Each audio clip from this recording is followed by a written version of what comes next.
Eu juro pra vocês, fiotes, que nunca fui de acreditar em assombração, saci, mula sem cabeça, essas tremas de gente mais velha que viveu sitiadas no mato. Minha praia sempre foi a internet, os desafios de vídeo, a grana fácil de um bom clique, do engajamento alto. O lobisomem? Isso era só história da carochinha para mim. Mas a noite passada mudou tudo, e agora eu entendi que tem coisa que o olho da cidade grande não vê, mas que espreita, faminta, no silêncio da roça. Eu estava lá, na fazenda dos Alvarenga. Aquela fazenda é conhecida, sabe? Abandonada há mais de 50 anos, com aquela lenda de que o capataz virava um bicho peludo nas noites de lua cheia. Puro ouro para uma live de terror, pensei eu. Armei meu equipamento, a luz verde piscando, o chat bombando com mais de 10.000 pessoas ansiosas pelo bicho-papão que eu prometi. Eu estava rindo, jogando conversa fora, chamando os espíritos de bobinhos e os monstros de lendas caducas. A câmera estava posicionada na varanda em ruínas, com a porta principal de madeira, meio aberta e rangendo, atrás de mim. O cenário era perfeito, digno de filme. Eu interagia, lia os superchats, fazia piadas com os comentários mais assustadores, mas de repente o tom da conversa mudou drasticamente. Não foi um comentário isolado, foi uma avalanche, uma onda de pânico que subiu na tela. Atrás de você, corre! Pelo amor de Deus, sai daí! Não é brincadeira, é real. Eu ri, achando que era trollagem coordenada do chat, tentando aumentar o suspense de forma barata. Eu virei a cabeça ligeiramente, bem devagar, com um sorriso de escárnio ensaiado para a câmera, pronto para dizer que eles precisavam se esforçar mais para me assustar. Foi aí que percebi que a luz da câmera, o LED indicador de gravação, piscou de forma diferente, como se a fonte de energia estivesse oscilando. E o cheiro?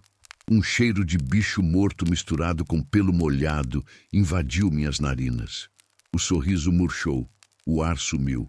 O que vocês fariam se 10.000 pessoas gritassem que a morte está a um passo das suas costas?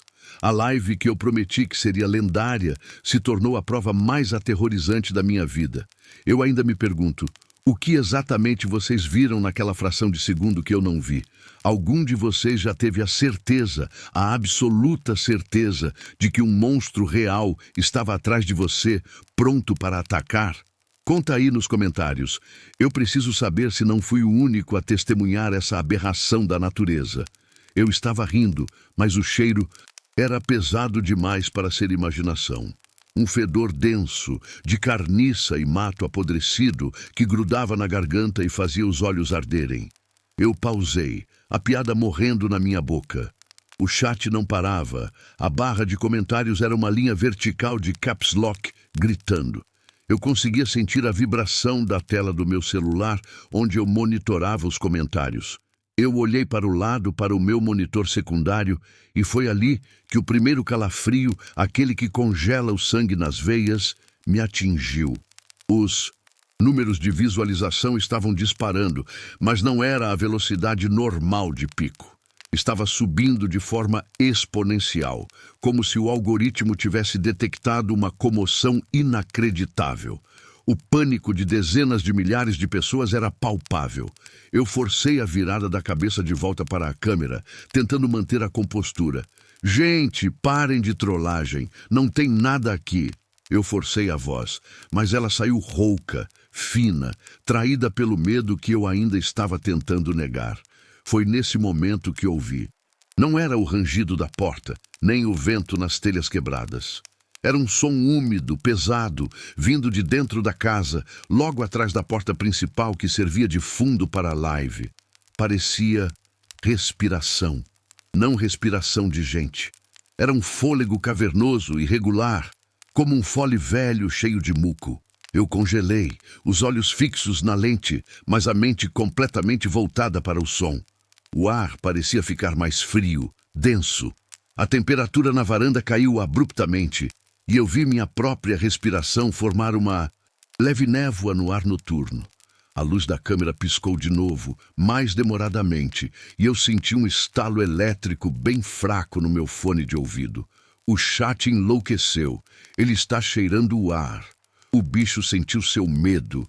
Pelo amor de Deus, olha para trás. A curiosidade idiota, o desejo de provar que era tudo mentira, me dominou por um instante. Eu estiquei a mão, muito lentamente, e toquei o botão do foco manual da câmera. Eu queria focar na escuridão da porta.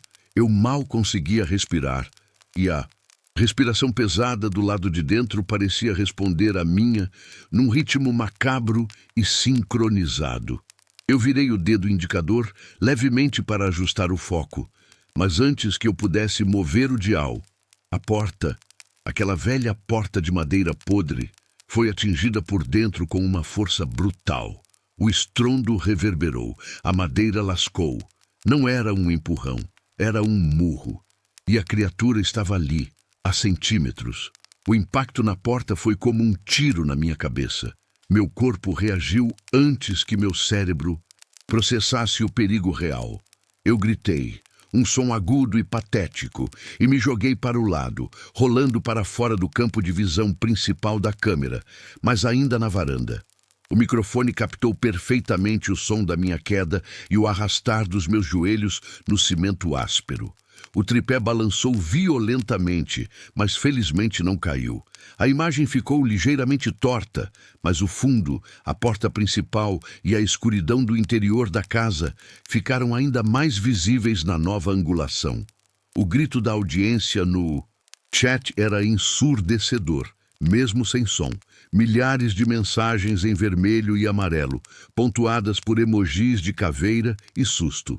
Eu estava ofegante, apoiado em uma coluna de sustentação rachada, olhando para o meu equipamento como se ele fosse a fonte da minha desgraça. Eu não tinha visto a criatura, não com meus próprios olhos. Mas o dano na madeira, aquilo não era obra de um animal silvestre normal. Era força, inteligência e pura, incontestável agressão direcionada. Eu me arrastei de volta, engatinhando, para pegar o celular que monitorava o chat. Eu precisava saber o que eles tinham visto quando a porta tremeu. Os comentários eram uníssonos. Eles viram a sombra. Uma sombra alta, com ombros largos e uma forma vagamente humanoide, mas com uma densidade e pelagem que não pertenciam a um homem. Ela preencheu o vão da porta por uma fração de segundo e depois recuou, como se estivesse testando se eu estava preso. Eu não conseguia falar. O medo me emudecera. Minha boca estava seca, como areia. Meu coração martelava no meu peito numa arritmia dolorosa e a adrenalina transformou meus braços em gelatina. Eu olhei para trás, para a escuridão da fazenda. Fugir para o mato parecia uma ideia suicida. A única saída era pela frente, voltando pelo caminho de terra batida que eu havia percorrido. Mas o meu carro estava a uns 50 metros. Eu precisava da luz da câmera para me guiar. E, mais importante, eu precisava que a live continuasse. A exposição era a única coisa que me mantinha seguro, eu pensei. Se eu cortasse o feed, ninguém saberia o que aconteceu. Eu rastejei até a câmera, tremendo tanto que mal conseguia estabilizar meu corpo. Eu olhei para a lente e sussurrei, com a voz embargada: "Isso não é encenação, gente. Eu preciso sair daqui." Foi quando o som da respiração voltou, mais perto, vindo não mais de dentro da casa, mas da lateral da varanda. O som não estava atrás da porta.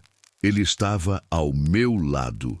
Eu me virei com um solavanco violento, meus olhos arregalados, tentando penetrar a escuridão total do lado da casa, onde a luz da lua era bloqueada pela mangueira velha. Eu vi, não tudo, mas o suficiente para queimar a imagem permanentemente na minha retina e na alma. Duas luzes. Não eram olhos de animal comum, não eram olhos de gato refletindo a luz da câmera.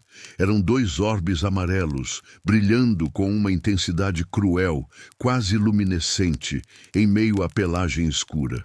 Eles estavam baixos, a uma altura que sugeria que a criatura estava agachada ou curvada. Então um movimento, rápido como um borrão. Uma mão, não, uma pata, gigantesca, com garras que pareciam lâminas de obsidiana, arranhou a madeira da coluna de sustentação a menos de 1 metro da minha cabeça. O som foi estrondoso, um rasgar profundo. Pedaços de tinta e madeira caíram no chão. Eu soltei um grito, mas ele foi abafado pelo terror. Meu corpo se retraiu, pressionando-me contra o tripé da câmera. Eu estava agora completamente enquadrado, meu rosto pálido e suado, meus olhos fixos no ponto onde a pata havia aparecido. O cheiro de carniça aumentou 10 vezes, e agora vinha misturado com um odor forte de enxofre e algo que eu só posso descrever como mato sujo, úmido e selvagem. O chat estava em colapso. Eu vi um superchat de 500 reais escrito: "Larga a câmera e corre, seu idiota. Ele está te cercando. Ele viu que você está sozinho." A lógica me dizia para correr, mas o pavor me pregou no lugar. Eu estava fascinado pelo horror. Eu precisava de prova. Eu precisava que as pessoas vissem o que eu estava vendo, mesmo que fosse apenas o brilho dos olhos. Eu estendi a mão, tateando a câmera, e consegui ligar a luz auxiliar lateral, uma pequena LED que eu usava para preencher sombras. Era uma luz fraca, mas o suficiente para iluminar o canto. No momento em que a luz acendeu, a criatura recuou. Seus olhos piscaram e sumiram na escuridão, como se fosse avessa à luz direta. Um rosnado profundo, que parecia vir do centro da terra, ressoou. Não era um rosnado de cachorro ou de lobo. Era um rugido gutural, misturando a raiva animal com uma cadência que lembrava uma voz humana distorcida pelo ódio. Eu comecei a chorar, lágrimas de medo e humilhação escorrendo pelo meu rosto. Eu não era mais um influenciador, eu era uma presa. E o predador estava brincando comigo, testando meus limites, esperando o momento certo para o bote final. A criatura recuou, mas não se foi. Eu sabia disso.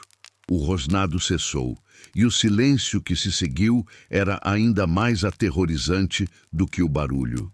Era um silêncio ativo, cheio de intenção. A pausa que o caçador faz antes de se mover para o ataque decisivo. Eu me levantei, tropeçando, sentindo o cimento áspero raspar em minhas pernas. Eu precisava do carro. Eu precisava das chaves. Minhas mãos estavam tremendo tanto que era impossível enfiar a mão no bolso. Eu me forcei a respirar, mas cada inalação trazia aquele fedor nauseabundo. Eu peguei a câmera principal e a desencaixei do tripé, segurando-a como uma arma ou um escudo. A live continuava. O feed continuava. Aquele era o meu único salva-vidas. Eu apontei a câmera para a escuridão, varrendo a lateral da casa.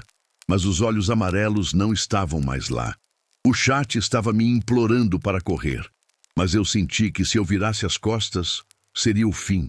Eu dei um passo para trás, em direção à única luz que vinha da minha lanterna no tripé. Eu estava recuando na ponta dos pés, tentando anular qualquer som. Mas meus músculos tensos e meu pânico incessante tornavam impossível ser silencioso. O chão da varanda rangia a cada movimento, e então o som veio de cima, um arrastar pesado sobre o telhado de zinco da varanda. A criatura não estava mais no chão. Ela havia escalado a parede e estava se movendo sobre minha cabeça. O teto cedeu ligeiramente em um ponto, e uma chuva de poeira e pequenos detritos caiu sobre mim. Eu gritei e me abaixei, cobrindo a cabeça.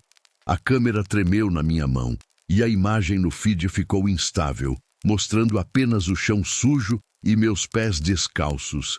Eu tinha tirado os tênis na esperança de fazer menos barulho, uma ideia estúpida agora. Eu olhei para cima, para o ponto onde o zinco havia cedido. O formato do metal dobrado, a força necessária para deformá-lo daquela maneira, era monumental. Eu me forcei a levantar, apontando a câmera para cima, mas estava escuro demais para ver qualquer coisa além da silhueta do telhado contra o céu noturno, onde a lua cheia espreitava timidamente por trás das nuvens. O peso sumiu do telhado. Ele saltou e O som do pouso foi avassalador. Não foi na varanda, foi no chão, logo na frente da varanda, entre mim e o carro. O lobisomem estava agora entre mim e minha fuga. Ele não precisava mais se esconder. A terra tremeu com o impacto do pouso. Eu estava paralisado. Meu corpo parecia ter se desligado de mim, observando a cena de um ponto de vista externo. Eu apontei a câmera para o ponto do pouso, e ali, iluminado pela fraca luz de segurança da lente, estava ele. Não era um lobo, não era um homem fantasiado. Era uma montanha de músculo coberta de pelo negro e denso, exalando vapor no ar frio da noite. Era alto, facilmente mais de 2,5 metros de altura, e estava curvado, as costas arqueadas, os braços longos e grossos, terminados em mãos que eram puro osso e garra.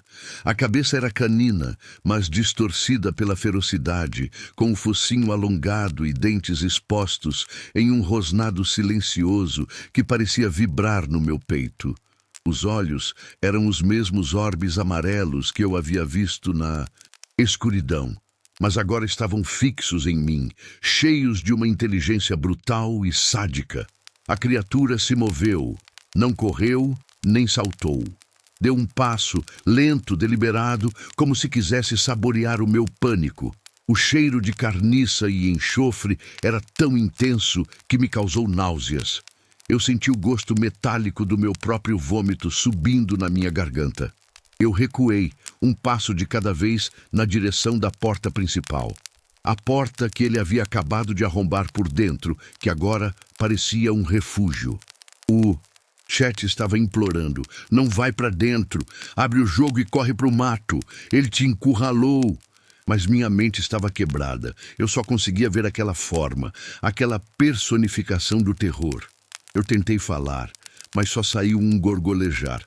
Eu apertei o botão de gravação da câmera principal e a luz vermelha piscou, como um coração assustado. O lobisomem inclinou a cabeça, como se estivesse me estudando, e então soltou o rosnado. Desta vez, o som não era apenas um rugido, era carregado de algo mais, uma frequência baixa que vibrou em todo o meu corpo, desorientando-me. Eu soltei a câmera. Ela caiu no cimento, o áudio registrando o impacto seco. O ângulo de visão mudou drasticamente. Agora, o feed estava mostrando apenas os meus joelhos, o chão e, ao fundo, a forma monstruosa se aproximando lentamente. Eu não conseguia pegar a câmera de volta. Meus músculos não respondiam ao comando do cérebro. Eu estava ajoelhado, as mãos cobrindo o rosto, esperando o fim. Eu estava ajoelhado, e o mundo se reduziu ao som gutural da respiração do monstro, e à imagem distorcida do meu celular que ainda monitorava o chat. O lobisomem estava a apenas 3 metros de mim. Eu podia sentir o calor emanando de seu corpo massivo, um calor de febre misturado com o frio do ar noturno. A sombra dele cobriu toda a varanda. Eu estava pronto para a dor, para o rasgar, para o fim da minha vida estúpida em busca de visualizações baratas. Eu fechei os olhos com força, mas o medo era tão grande que eu via o amarelo dos olhos dele gravado na minha pálpebra. O chat gritava: "Ele está levantando a mão! Agora!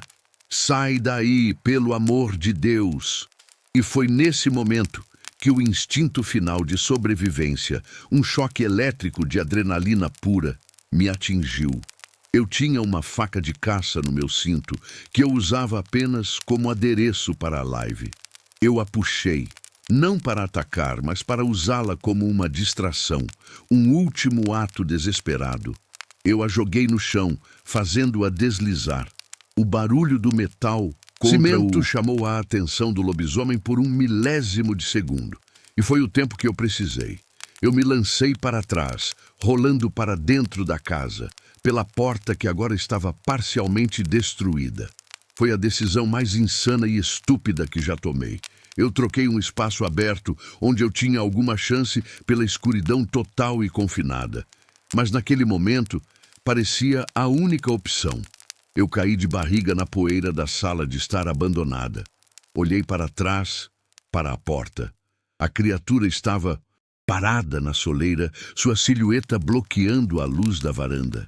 Ela estava me observando, imóvel. Eu engatinhei mais rápido, me arrastando entre móveis quebrados e poeira. Eu ouvi o barulho pesado do seu corpo entrando. Ele não correu. Ele andava lentamente, os passos pesados e confiantes de um predador que sabe que a presa não tem para onde ir. Eu precisava da câmera. Ela estava transmitindo o quê? Meu pânico. Eu olhei para o canto, onde minha visão periférica ainda alcançava o tripé. A câmera principal, caída de lado, estava apontando para o chão. Eu vi o lobisomem dar o último passo em direção ao meu equipamento. Não para me seguir, para acabar com o registro. A última imagem que eu vi no feed do meu celular, antes que a tela ficasse preta, foi o flash da garra massiva descendo sobre a lente. Um som de estilhaço, um ruído elétrico agudo e depois, silêncio. A live tinha acabado, mas o pesadelo estava apenas começando. O corte da live não foi um erro de conexão. Foi o som do plástico e do vidro estilhaçando sob a força de uma pata que não pertencia a este mundo. Quando o feed morreu, o mundo de luz e visualizações que me protegia se apagou por completo. Eu estava na escuridão absoluta, o cheiro nauseabundo da criatura dominando cada respiração. O silêncio que se seguiu ao estilhaço foi o pior. Não havia mais o rosnado, nem o som dos passos. A criatura estava parada ali, na escuridão, sabendo exatamente onde eu estava. Eu não ouvi, mas eu senti que ela estava me olhando. Era uma presença tão densa, tão malevolente, que parecia sugar o oxigênio do ambiente. Eu fiquei imóvel por incontáveis minutos, o coração falhando em meu peito, a faca de brinquedo jogada no chão da varanda. Inútil. Eu não sei como, mas consegui rastejar. Rastejar pela lateral da casa, fugindo pela escuridão que antes eu temia, mas que agora era meu único manto. Eu corri na direção oposta ao carro, para dentro da mata fechada, onde o lobisomem provavelmente reinava. Mas eu não podia voltar para a varanda. Meu corpo estava coberto de cortes e hematomas, mas eu não sentia dor, apenas o terror frio. Eu corri até não ter mais ar nos pulmões, até a exaustão me fazer cair em um riacho de água gelada.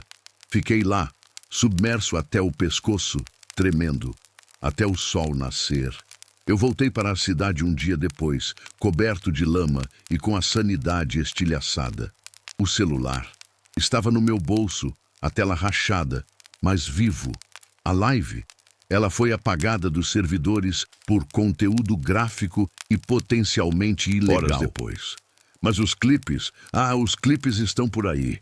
Aquela fração de segundo, o momento em que a luz da câmera pisca e a sombra gigantesca aparece atrás de mim, refletida na poça de água do cimento. Isso é real.